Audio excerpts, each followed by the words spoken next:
en allant à la justice, ce n'est pas la jalousie. Il faut que ça la claire.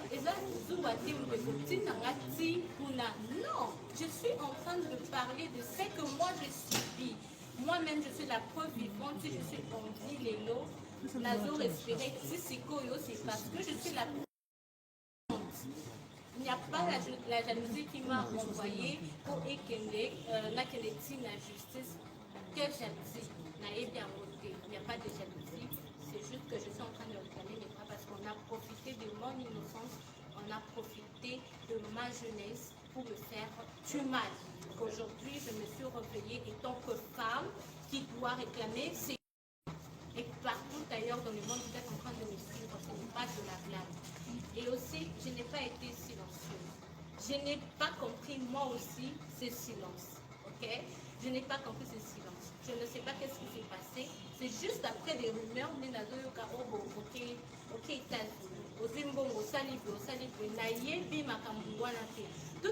toutes les personnes qui m'accusent par rapport à tous ces faits que moi, la Zimbongo, la voyagé, parce que après ici, toutes les personnes qui vont critiquer sans les preuves seront poursuivies. Parce que je ne blague pas avec ma personne. Je ne suis pas une femme folle pour aller en justice. C'est parce que je sais ce que je suis en train de dire. Et surtout sur l'avortement forcé. C'était sous la drogue, s'il vous plaît. Et si j'étais morte, on allait aujourd'hui, Eliane.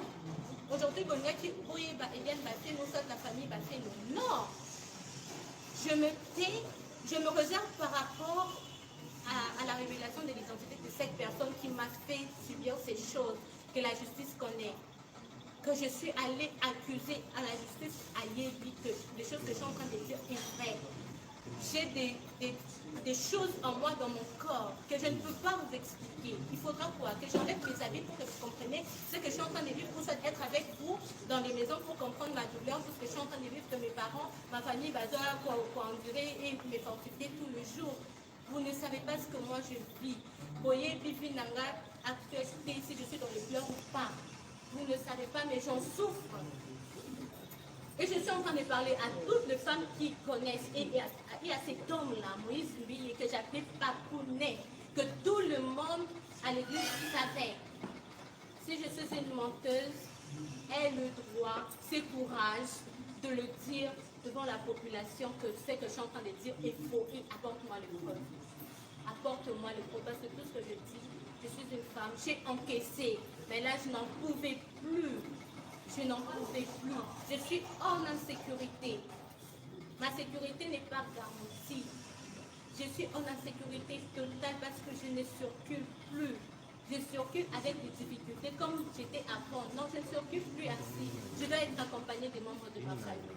Parce que je ne suis pas en sécurité. Et le danger est que la zone, certaines familles sont en danger.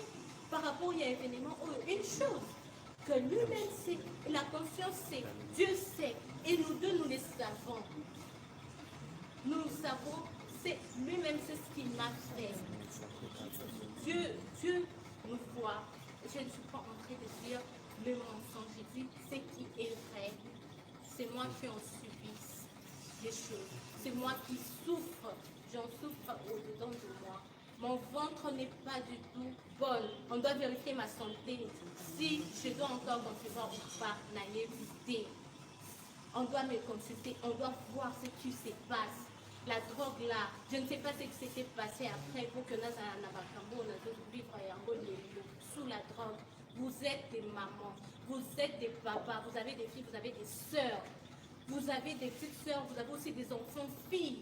Imaginez, mettez-vous à la place de vos sœurs, de vos filles, de vos enfants, de votre fille, quand la d'accord de la voir souffrir, vous serez d'accord de prendre ce plaisir-là pour insulter, dire des sons du mensonge, que je suis en train de blaguer, que c'est la jalousie. Vous aurez ce plaisir-là.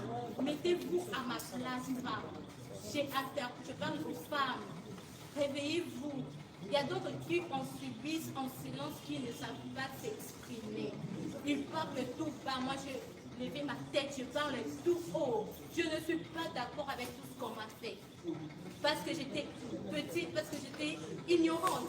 Mais maintenant, je ne vais plus permettre ça et je réclame les droits les plus légitimes, je réclame. Maman Eliane, dans la caméra, Moïse Ndiye atelemi liboso na yo. Na nyonso oyo asali yo. Ayaki na vie na yo lokola pasteur, lelo asali yo makambo. Tala caméra, ye liboso na ye, lancez-le message ayoka esika zali. Bon, je voulais, avant qu'il me réponde, c'est la dernière question. Dernière question. Évitons de revenir à des questions. Vous avez déjà posé des questions pour nous. Prenons le temps.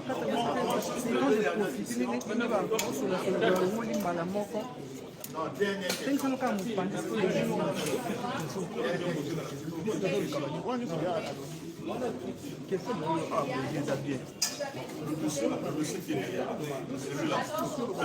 S'il vous plaît, mettez peu de l'ordre.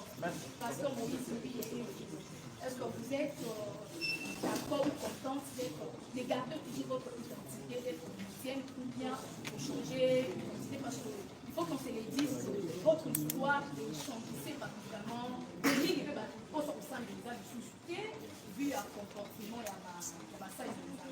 Est-ce que vous êtes fiers d'avoir connu le pasteur Moïse Ndiye ou pas? En réalité, on est chrétien, ok? Nous sommes tous enfants de Dieu. Je suis chrétienne, je n'ai pas de la rancune, non. Mais ce que je veux dire, c'est tout cette histoire s'est connue, je sais qu'il y a toujours des vrais hommes de Dieu. Il existe des vrais hommes de Dieu. Ne vous en lassez pas de prier. Prier, c'est bien. Continuer à suivre des méditations, c'est bien. C'est le choix d'une personne. Ceux que l'ignorent continuent. L'église en a, tout dépend de toi. Ce n'est pas ma charge, ce n'est pas ma responsabilité. Moi, étant que chrétienne, je continuerai à prier parce que ma foi n'est pas touchée. C'est vrai que ça a été touché avant de prier. Je continue à croire que Dieu existe. Je continue à croire qu'il y a des vrais hommes de Dieu qui existent. Il y a des hommes de Dieu qui sont là. Il y en a. Ça, je continue à croire. Et vous aussi croyez. Parce que je ne suis pas venue pour déranger la chrétienté. Non, non. Je ne suis pas là dedans. Tout ce qui est chrétien, église, je n'ai pas touché à ça. Parce que c'est sacré. C'est sacré. Tout ce qui est église chrétienne est sacré. Je n'ai pas touché à ça. Moi, je vous dirais justement de continuer à croire en Dieu. Votre foi est à la carte. Ne perdez pas la foi. Tout dépend de vous, votre choix. Moi, je ne suis pas là pour faire le choix, vous dire que non, non, je ne suis pas là. Ok, merci. On prend la dernière. Voilà, s'il vous plaît.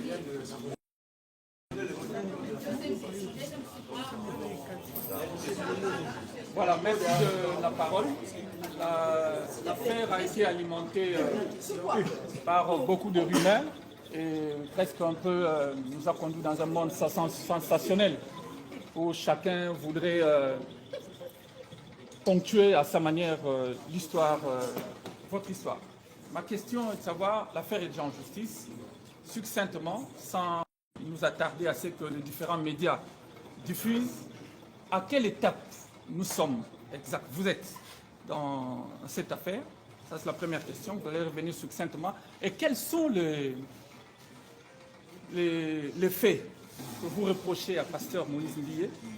Et la deuxième question, ce sera de savoir, en m'appuyant sur votre sens chrétien que je sens que vous conservez encore, est-ce qu'il n'y a-t-il pas une possibilité de voir finalement un arrangement à l'amiable pour qu'on ne revienne pas sur ces scénarios qui vont revenir chaque jour, parce que je sais que de l'autre côté, ils vont réagir encore. Est-ce qu'il n'y a pas moyen de revenir sur ces côtés chrétiens-là pour que finalement l'affaire soit résolue en famille? Je voulais te répondre à madame. Vous nous avez posé la question, quels sont les faits, les proches, pasteur Moïse?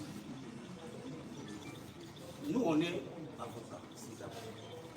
Les avocats amènent les faits et c'est les cours et tribunaux qui en déterminent les différents types de infractions. Et il y en a beaucoup. Entre autres, nous avons soulevé l'avortement pour son premier fait et de même une infraction.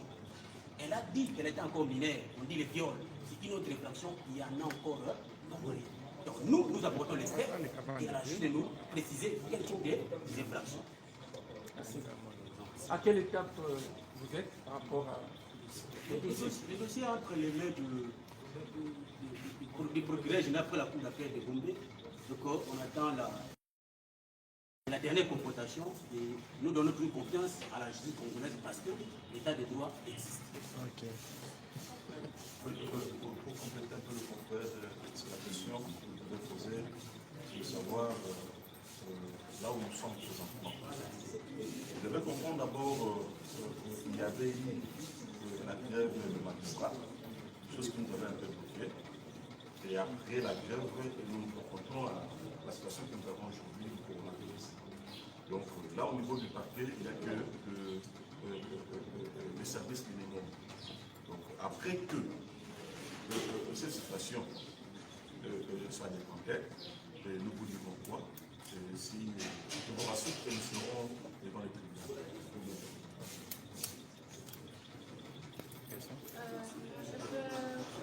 L'espoir. Vous avez parlé de la chrétienté. Il y a eu un responsable de toutes les églises qui jouait la médiation entre les deux familles. Jusque-là, il y a eu une suite. Parce que on est traité en famille, bien sûr. Ils sont venus. Le nom du pasteur, oui, le pasteur Sonny Kafuta. Voilà, le pasteur Sonny Kafuta a été venu pour jouer la médiation entre les deux familles. Mais il n'y a eu jamais une suite favorable par rapport à cela parce qu'il était voilà, beaucoup de choses. Il n'y a pas eu une suite favorable. Pas une entente comme les gens parlent. Comme nous sommes entendus, ils ont remis de l'argent. D'ailleurs, rien n'a voyagé. Ça coïncide vraiment avec les audios que nous avons entendus. Donc, c'est l'audio qui a été fait depuis, avant même que je dépose ma plainte. Je vous ai expliqué comment ça s'était passé déjà. Donc, la solution, elle est, c'est trouver, bon, il n'y a pas une suite favorable.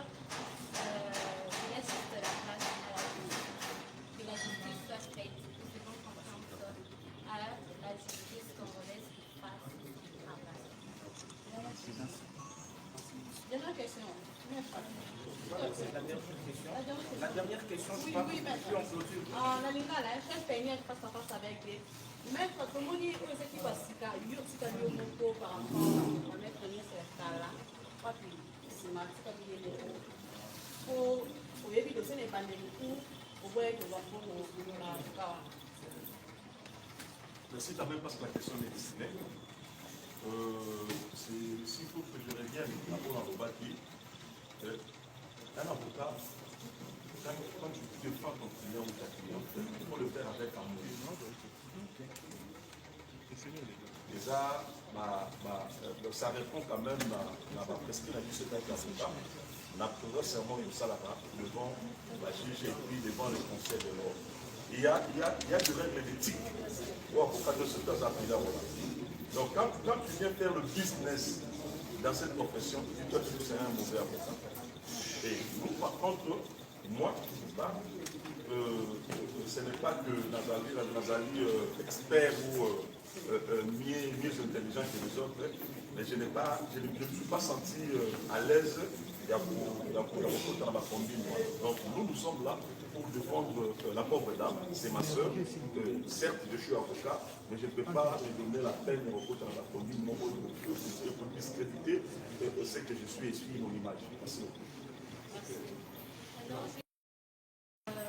pour tout le monde qui a suivi cette conférence de presse, je remercie d'abord à la presse d'avoir répondu à notre appel et ensuite à toutes les personnes qui ont suivi cette conférence.